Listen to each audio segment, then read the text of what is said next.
One Mr. Bilbo Baggins of Bag End announced that he would shortly be celebrating his 11st birthday with a party of special magnificence. There was much talk and excitement in Hobbiton. Bilbo was very rich and very peculiar, and had been the wonder of the Shire for 60 years, ever since his remarkable disappearance and unexpected return. The riches he had brought back from his travels had now become a local legend. There were some that shook their heads and thought this was too much of a good thing. It seemed unfair that anyone should possess apparently perpetual youth as well as, reputedly, inexhaustible wealth. "'Twill have to be paid for," they said. "Trouble will come of it." But so far trouble had not come, and most people were willing to forgive him his oddities and his good fortune. He had many devoted admirers, but no close friends until some of his younger cousins began to grow up. The eldest of these, and Bilbo's favorite, was young Frodo Baggins.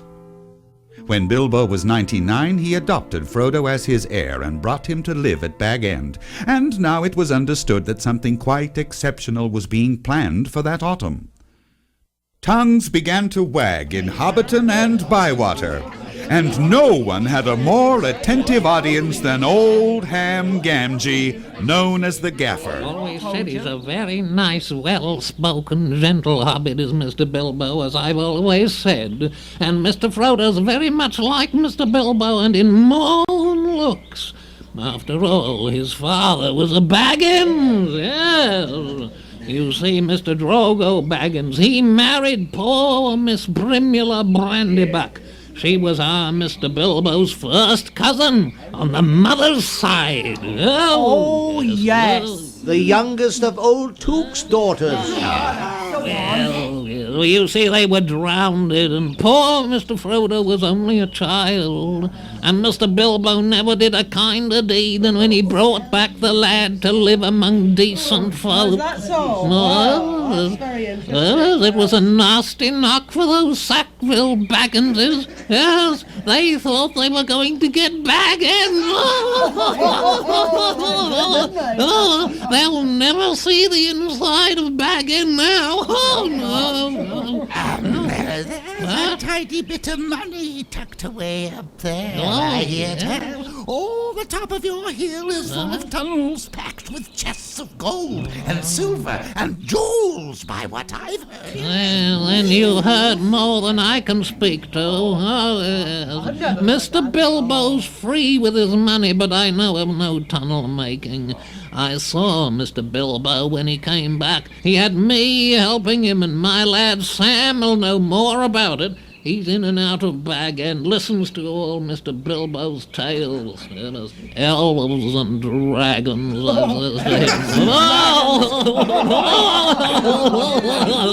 Cabbages and potatoes are better for me and you. That's true. Don't go getting mixed up in the business of your betters, or you'll land in trouble too big for you, I says. But they do things proper at Bag End all the same. Our Sam says everyone's going to be invited to the party. Oh, yes. And there's to be presents, Mark. Presents for all. This very month, this very month. That very month was September, as fine as you could ask. A day or two later, a rumor, probably started by the knowledgeable Sam, was spread that there were going to be fireworks such as had not been seen in the Shire for nigh on a century. An odd-looking wagon laden with odd-looking packages rolled into Hobbiton one evening and toiled up the hill to Bag End. It was driven by dwarves with long beards and deep hoods.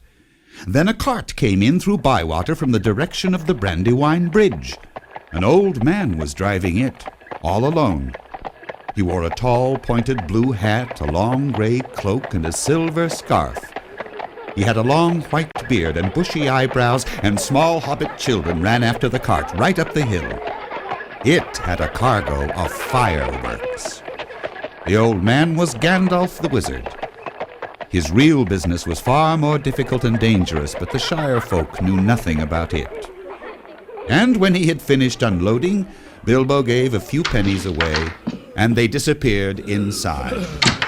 How bright your garden looks! Yes, I'm very fond of it, but I think I need a holiday. Oh, you mean to go on with your plan, then? I do. I made up my mind months ago, and I haven't changed it. I mean to enjoy myself and have my little joke. Who will laugh, I wonder? We shall see. Yes.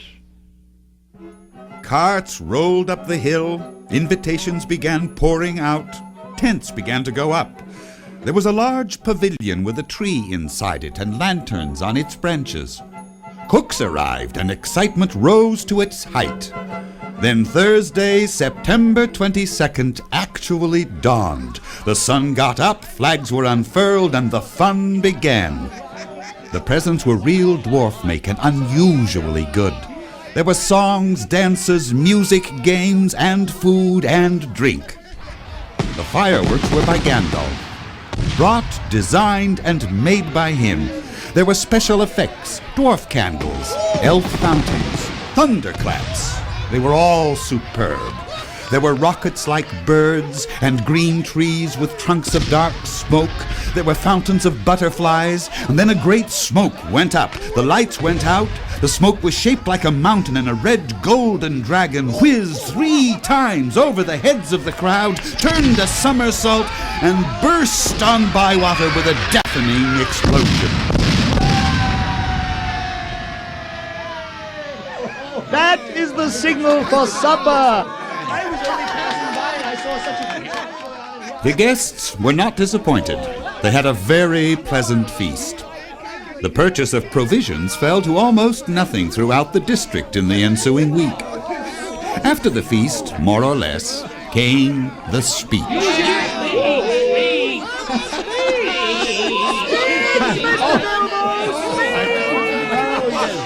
My dear people, my dear Bagginses and Buffins, my dear Grubs, Chubs, and Brandybucks, I am 11-1 today. I hope you are all enjoying yourselves as much as I am.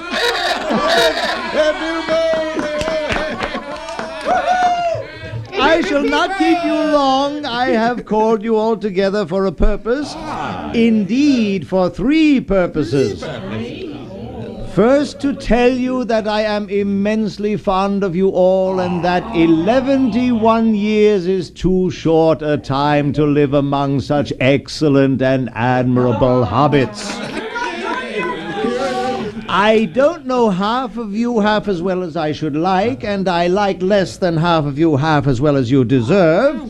Secondly, to celebrate my birthday, I should say our birthday, for it is, of course, also the birthday of my heir and nephew, Frodo.